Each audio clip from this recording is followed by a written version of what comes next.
रात बहुत शांत थी। पहाड़ों के बीच एक तालाब चमक रहा था, नागकुंड। लोग कहते थे यहाँ एक नाग रहता है जो कभी इंसानों के पास नहीं आता। पर उस रात कुछ अलग होने वाला था। एक लड़की कुंड के पास आई, हाथ में दीपक लेकर।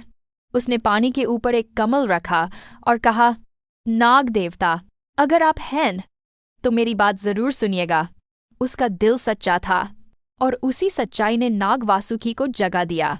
वो जो 100 साल से तपस्या में लीन था, पहली बार उसने एक इंसान की आवाज़ में सुकून महसूस किया। उसने सोचा, कैसी अजीब सी रोशनी है इस लड़की के लफ्ज़ों में, जैसे जहर में भी मिठास घुल गई हो। अगली रात वो लड़की फिर आई। वासुकी ने पानी से निकलकर मानव रूप धारण किया, आधा इंसान, आंखों में नीली बिजली। लड़की थोड़ा पीछे हटी। तुम कौन हो? वासुकी बोला। मैं वो हूं जिसे तुम हर रात याद करती हो। वो थोड़ी डरी, पर उसके चेहरे पर एक अजीब सा सुकून था, और बस उसी पल से एक बंधन बन गया। चुपचाप, बिना किसी शब्द के, हर रात वो दोनों मिलते। न कोई वादा, न कोई सपना, बस खामोशी और एक अजीब सी खिंचाव। वासुकी इंसानों से नफरत करता था, लेकिन उस लड़की की एक मुस्कुराहट ने उसकी सारी तपस्या तोड़ दी। उसने सोचा, मैं नाग हूं, पर दिल तो इंसानों जैसा धड़कने लगा है। गांव के लोगों को शक होने लगा। पुजारी ने चिल्लाकर कहा, ये लड़की नाग के जादू में आ गई है, इसे दूर रखो।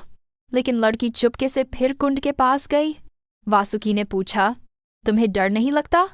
उसने कहा, तुमसे नहीं, पर दुनिया से लगता है। वासुकी मुस्कुराया, दुनिया को मिटा दूंगा। फिर डर किस बात का? लड़की घबरा गई। तुम मजाक कर रहे हो ना? पर वासुकी के चेहरे पर एक गहरा अंधेरा था।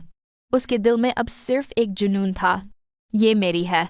अगली सुबह आसमान पर बादल छा गए। कुंड का पानी काला पड़ गया। गांव वालों ने देखा, सांप पेड़ों से लटके हुए थे। सब कुछ अजीब लग रहा था। पुजारी चिल्लाया, नाग हम पर श्राप देने लगा है। पर वासुकी अब किसी को नहीं छोड़ रहा था। वो बार बार कह रहा था, जो मेरे प्यार के बीच आएगा वो जलेगा। बिजली आसमान से गिर रही थी। मंदिर टूट गया। धरती हिलने लगी। लोग भाग गए।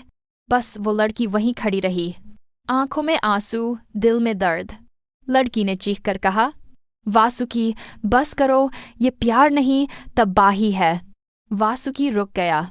उसने उसकी आंखों में देखा, और पहली बार उसने अपना दर्द महसूस किया। उसने कहा, मैं तुम्हें खो नहीं सकता।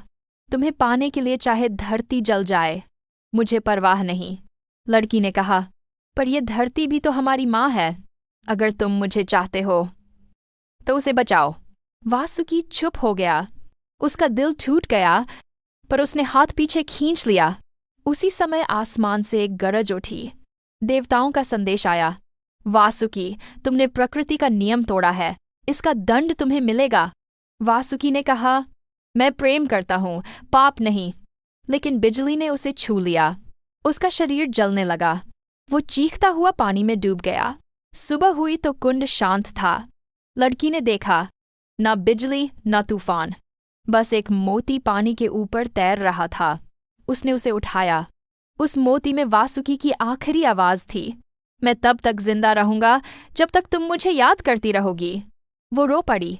पहली बार उसने समझा, प्रेम कभी तबाही नहीं होता, पर जुनून जरूर होता है।